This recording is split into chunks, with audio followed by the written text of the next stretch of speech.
And welcome back to Sports Talk, kind of a special edition of the show. We wanted to do a tribute today to the great Pete Rose, who passed away earlier this week. And one of the reasons we wanted to do that, not only he was a great ball player, but co-host Don Henderson knew him quite well, worked with him, did many interviews with him over the years. Of course, Pete played with the Phillies when they won the World Series back in 1980. And Don, I guess we just want to take a few minutes to remember Pete Rose right now.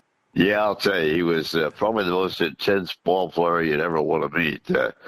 Every single at-bat was so important to him.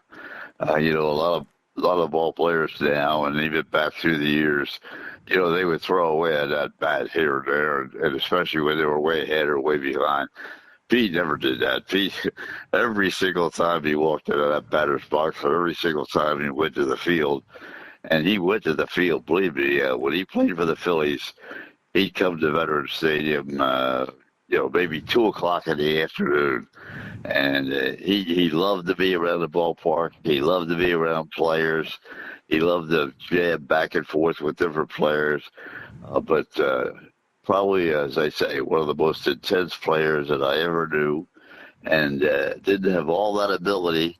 But he made up for it. I mean, he played third base. He played left field at different times. He played first base. He played a number of different positions. Never a great defensive player, never. But I'll tell you, what a player. There's never been anybody like him on the field. I mean, he just had all the tools, and he loved to hit.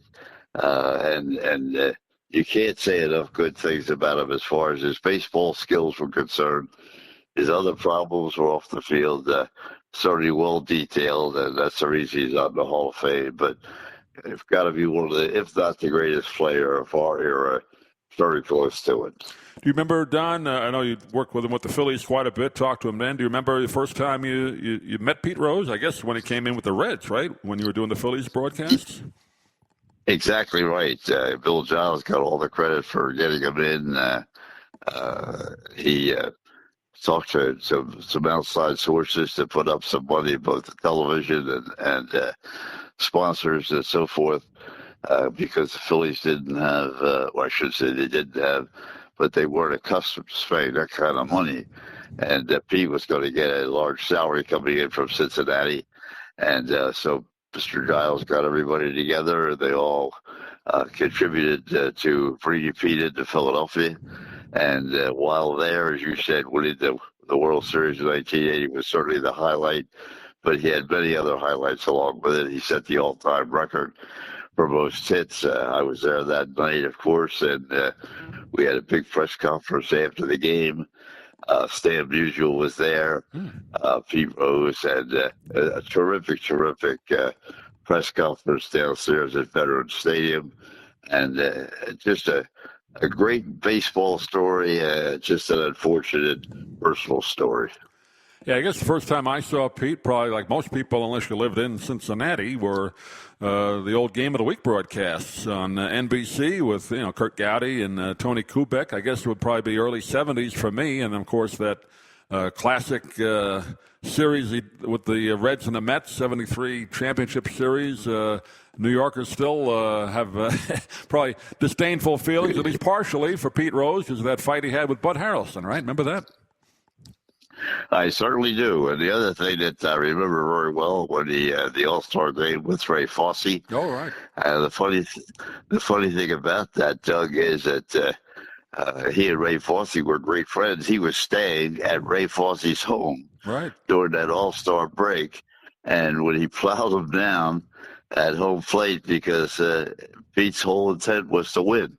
And, of course, he plowed Fosse over, and he never really recovered 100%. But it was funny because he was staying at his house as a guest. Yeah, Ray, at least right before he passed away not too long ago, was still, I guess he was a broadcaster for the A's for many years. He would still talk about it, say, he still had some hard feelings about that. I mean, he never quite got over that. Well, it was the All-Star game, and yes, most people know you try not to be too, at least now, of course, you don't do anything physical at all. But in those days, you never plowed over a catcher like Pete did in that game. But Pete's eyes, when you were on the field, you were on the field to win. And that's the way he played the game, no matter whether it was Cincinnati, Montreal, Philadelphia. No matter where he played the same rules. They were set by him. And, he felt that you had to give everything you had and be as intense as you could, and that's what he did. Yeah, you just watch some of the old games that are available on YouTube, and then just remembering watching him at bat. Like you said, he never gave up on at bat, switch hitter. He probably could have hit more home runs, probably could have hit more power if he wanted to, but that wasn't his job. He was a leadoff guy and had the most, I believe, singles of anybody in addition to the most hits. He was a table setter, and I believe he hit equally from both sides. I think the average was pretty close, right? Both right-handed and left-handed. He was the same force from both sides of the plate, and boy, I never knew a guy that enjoyed being in the ballpark more than he did, and he had so much fun.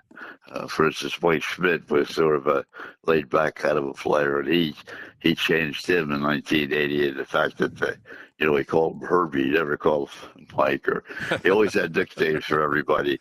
And he made so much fun out of the time that he wasn't playing, and it was in the dugout and on the bench and before games and after games. And I think I related to you one time that before he was going to set the record for the most hits, they called me from New York and asked me if I'd do an interview with him. It was about 7:30. I can't remember now whether the game was the 8 o'clock game or 7:30 game. It's immaterial. But it was about 15 minutes before the game. And I said, the dugouts and the clubhouse are closed. I said, you can't do any interviews with anybody 15 minutes before the game unless you're on a national network or something. Right. And so anyway, I called down to the dugout, talked to Larry Shank, and Larry called down the dugout. He said, no problem. We did it out in the hallway. And it was about 10 minutes before the game was going to start, and it was the night that he set the all-time hit record. But that was the way it was. Nothing bothered him. I mean, so many interesting facets of Pete Rose that and I know there's a documentary going on right now on HBO. I haven't had the opportunity to see it yet. But Pete, he's married twice, had the president's girlfriend that he's with that was a Playboy bunny and, right. and a dancer and so forth. And, we'd be in Clearwater, and he'd have his wife would be sitting on one side of the third base side, and his girlfriend would be sitting on the first base side. But it never bothered him. He went out there and played like nobody was there. Nothing bothered him. Well, I know you and I were talking over the years, when all these stories, came out, and I think he just was like a perpetual, 13, 14-year-old. He never really grew up, right? I mean, he had that kind of teenage sensibility his whole life, even into his 80s. Yeah, I mean, it really was. I mean, and even the card shows and all the rest of the things that he did after he was finished playing. He was still, as I said, I saw him the last time 2 years ago. Yeah. I told you about it when I was out in Vegas.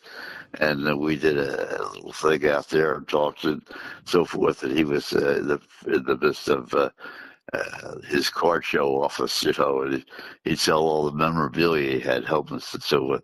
But it was all fun. He was a fun guy. He really was. Yeah, I saw him several times. There was a little mall between the Luxor and Mandalay Bay, and the first time I walked through there, this is several years ago now, and there was a big poster of or like a billboard of Pete Rose, come see Pete. I didn't expect to see that. And he was in this little kind of a memorabilia store, like you wouldn't expect to see him there or anybody there. And a little table, and you could go in. And kind of sad, the last few times I saw him there was nobody in there. He was just kind of sitting by himself. So it didn't seem to bring a lot of people in there. But I guess he made enough money doing it, but it was kind of sad to see in a way. Well, the only thing was that he did very good job with the car shows. But as you said, by the time you got there, I got there, it was the end of the run in Vegas, and Right. Pete was already 60 years old, Yeah. and I mean, Or 80, not 80 only at that 60, time. 80 years old, 80 years old, and the luster of the kids and all for Pete Rose was no longer there. In fact, if you talk to most of the kids that are probably 15 or 16 years old now, they'd hardly know who Rose was No, unless they were real baseball fans. no. No, yeah, he did go around the country, right? They did a lot of big red machine shows, he said. So they said he made pretty good living doing that, and you could also have dinner with him. I saw that on his website, for a good price. But you get a group together, and he'd come to dinner with you. So he did a lot of that kind of stuff. And he also would go to Yeah, he did. Cooperstown every year during the Hall of Fame and set up a little shop down the block, kind of stick it to the Hall of Fame for an autograph show. Yeah. Yeah, he did all the things around, to maintain his name and maintain his publicity. But that pretty much I would say the last 10 years slowly dwindled down in my view. Yeah. Yeah, you saw him more recently than I did. Last few times I was out there, obviously he wasn't doing that anymore. I think he had moved to another place in Caesar's Palace and then stopped doing it altogether maybe a year or so ago. But you said at that time he looked pretty good. But the last year or so, you saw some videos on YouTube, interviews. He had lost a lot of weight, and apparently the cause of death, I saw that on the New York Post today, apparently had some heart issues, atherosclerosis and diabetes, and I guess there was kind of a combination of the two that he just passed away in his sleep the other day. Yeah, I didn't know he had diabetes, to be honest with you. That was the first night, when I talked to you, was the first night. Yeah, I haven't seen the post yet today because I was out till just a little bit ago. But I'll take a look at it as soon as we finish this interview. But you're right. I did not know he had diabetes, but that'll put you in a wheelchair. That's a tough thing to beat. Yeah, he lost a lot of weight. You could just see there was an interview he did literally a week ago. Some local TV station somewhere did it. And you just see in his face that he did not look great. And then, of course, he did the card signing over the weekend, but he was in a wheelchair with some of the other big red machine players. And even Johnny Bench, I saw an interview he did with Dan Patrick yesterday, and he just said, it wasn't the same Pete. So Pete probably knew, it was coming to the end. I guess he kind of was one of the producers of that documentary, right? That's on HBO. So he may have known I'm coming to the end, and he kind of said, well, let's put this thing together. That may be true. And of course, he kept trying to get Major League Baseball to rescind the lockout that he couldn't be in the Hall of Fame. And his lawyers, right up until, I shouldn't say till the present day, but very close to it, were petitioning Major League Baseball to allow Pete to be in the Hall of Fame. But I think that the one thing I would say from a personal standpoint is that when you walked into a clubhouse, no matter where you were in Major League Baseball, it said no gambling for all the way back to the Landis era. Right. So, and of course, when he was found to be gambling not only on other teams, but be gambling on the Cincinnati Reds when he was the manager, even though he may have been betting on his own team. They, I guess, got some. I haven't seen the proof, but I guess they have substantial proof and information that that's exactly what he did. And if that's the case, then I can't feel sorry. I can't say. I realize it's a sickness like everything else. Gambling is a sickness like anything, but unfortunately, he was betting on the Cincinnati Reds not to lose, I guess, but whatever. And that was the end of his possibility of getting into the Hall. Yeah, there's only one rule. Even Johnny Bench said it. There's only one rule. You can just about do anything else. We've seen that over the years with these ball players.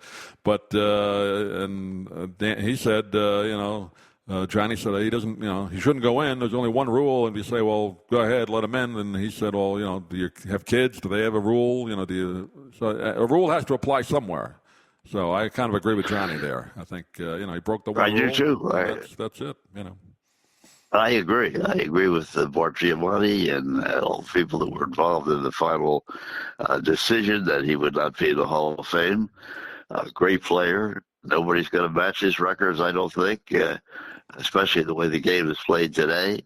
Nobody's going to come close to doing what he did. No. Number of games played, number of hits, number of doubles, number of singles, number of everything. And it's never going to happen, in my view. But unfortunately, if I were a voter, and I'm not, I would not vote for him to go into the Hall of Fame. And technically, he really is in the Hall of Fame because so much of his memorabilia is in there. So there are displays of. I haven't been there, but this is what I've heard. I think he even said, so much of my memorabilia in there already. His story's in there. Oh yeah, his story's in there, and I'm sure the documentary will be in there. Yeah. And so he's not going to be forgotten as far as that goes. I mean, he's in there. He just doesn't get a plaque. That's all. That's it. He just doesn't get the recognition as being one of the greatest players and one of the foremost players of his era. Yeah. Yeah, I don't know if he was, solvent at the end. I mean, obviously, well known for gambling on football. I mean, he lived in Vegas for the last 20 years. He, worked at that place you and I saw, maybe 100 yards away from a sports book at Mandalay Bay in Luxor. He was still gambling on other sports. He even said that. I just wonder what kind of estate he'll leave. That'll be kind of interesting if he had any money at the end. I don't know. I saw the article in the figure was posted, whether it was tracked yesterday, but his base salary, I guess, from baseball retirement and all, that he was making somewhere around $400,000 a year. Yeah. But how much of that did he gamble? We don't know. I mean, sad. I don't know. But, I have no idea. But I know he had several kids. They're all grown, obviously, and so we'll see. Well, that'll come out, I guess, whatever, he owed any money. I'm sure. Hopefully not. But, sad way to end. I don't know if he was a sad person. Like you said, he was kind of a fun-loving guy. I mean, you got an impression of him 2 years ago. Did he seem, kind of okay? Oh, yeah. Down, right? Oh, yeah. He was sitting at his desk there, and they had the young lady that was really his secretary in the office there, and she escorted everybody in. When I was there were a line. I got to say, in all honesty, there was still a line of about 5 or 10 people when I got there. And he talked to everybody, had his picture taken with everybody, and, spent quite a bit of time talking to him and making him feel very comfortable with him. But other than that, I can't tell you after that because that's the last time I saw him. Yeah. It seemed to me like, he was contented. I mean, obviously you want to get in the Hall of Fame, but he wasn't like a down person. He was like a kid. So to the end, so in a sense, I guess that's a blessing. He wasn't a down guy. No, he and his attorney both wanted to very, very badly to have the rule changed and have them bypass and have him put into the Hall of Fame. And of course, he had that little problem with Gray before one of the games when he came out on the field, and Gray brought up the gambling thing, and he was very upset about that. So he tried very hard to have people waive the old rule. And unfortunately for him, and I don't think in the future, I don't think it's going to be waived. I just don't think it's going to happen. No, if you did it right away, a lot of people have even said it would be kind of a slap in the face if, say you put him in tomorrow. I mean, that would be almost cruel in a sense. You wait till the guy dies, and a week later he's in. So maybe 20 years from now, who knows? Some veterans can. I'll say this: the younger generation has a different set of regulations for rules and violations than maybe you and I do a little bit older. A lot of things that they're willing to pass on. Certainly, I think you're going to find that some of the, like A-Rod, right. I think some of those guys are going to get into the Hall of Fame, and not that their numbers are really justified by not using the substance, but the younger generation doesn't seem to, have as Barry Bonds would be the same thing. They don't seem to have the same negative attitude that the older people do. So we'll just have to wait and see. And if they decide to put these guys in, they put them in. That's all. That's nothing you can do about it. Yeah, we'll wrap up on this. Again, you've had a chance to to interview him many times. Did you have one interview that kind of stood out? I know you mentioned the one before. I guess you were doing some work for CBS Network for that interview, right? Where you had to call down Yes. there? Yeah. They called me at, as I said, like half hour before the game, and I said, you can't do this. And but Larry Shank was nice enough to get a hold of Pete, and he came out and did it. Certainly it was because it was the night that he broke the record. And, of course, we had the interview before and the interview after. And as I said, it was one of the great nights because one of my idols, too, is Stan Musial. Always thought he was a great ambassador for the game. And so I'd have to say that night was a very, very important night as far as my working as a broadcaster. And you also did with the Phillies, too. You probably did several pregame interviews with them, too. The pregame show, the postgame shows. Oh, yeah. We did a lot of shows after the game. We did shows after the game for the better part of a year. The sponsor I gave, I'll be honest with you, I would be more than happy to give him a plug, but I don't remember who the sponsor was. But anyway, we did a number of interviews after the games and so forth, which were all sponsored. And so, as I say, he was a great guy to work with, win, lose, or draw. As far as the game was concerned, he was always right there. And he talked to everybody. He'd do anything, any kind of interview that you wanted to do, he'd be more than happy to do it. And was very, very cooperative at all times with the media. In fact, he loved to kid around with the media, and it was just a lot of fun. It was great times. Yeah. I'll just leave by just recommending there was an interview put up. Johnny Carson Productions puts up different segments of his old show, and they, of course, put up an interview with Pete, I guess, not long after he got out of jail, and it's really one of the funniest 10 minutes you're going to see. And Pete came on, and almost like he was Don Rickles. I mean, one of those kind of segments. He was making fun of Johnny, and it was great. He was really good on TV, and. I'll tell you, he could do anything. He really could. He was a great interviewer, and nothing. He stood up for everything he believed in. If he made an error, or if he was, you still remember that catch up Bob Boone's glove. Right. All the things that he did were just really. I can only compare him, quite honestly. Jeter.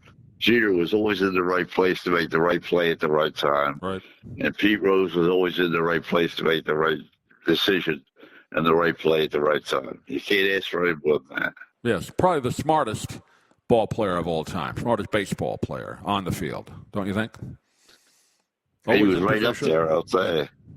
I'll tell you, there was I'll tell you, Willie Mays was the same way. Willie, right? There were a lot of players you could, but I think Jeter stood out.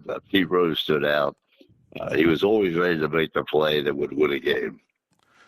Well, the last kind of player we're ever going to see like that. I mean, there's nobody been like him since he retired. So if you had a chance to see him, you're fortunate. And if you haven't, for anybody younger, go on YouTube because there's some great games of his available there, World Series games, and just go check it out. It's worthwhile. When baseball was still baseball. No question about it. When Vince Scully was still broadcasting the Dodgers with the Dodgers, and MLB was broadcast by one person, and that was Vince Scully. Well, a great broadcast. Of course, we were very fortunate to grow up in that era and see some of the best of broadcasting, the best of baseball players, and right now the playoffs are going on. The Mets have gotten into the playoffs, and then they won the first game last night, so they play at 7:30 tonight, so it'll be fun again. When 50 million people or more would watch the World Series, those days are long gone. Yeah, you're right there. They get 10 now, they're happy, Yeah. But anyway, we want to remember Pete Rose. And, Pete, if you can hear us somehow, thanks for the memories on the field. A lot of fun. Don, thank you. Great memories. You got it. And we'll do it again. You got it.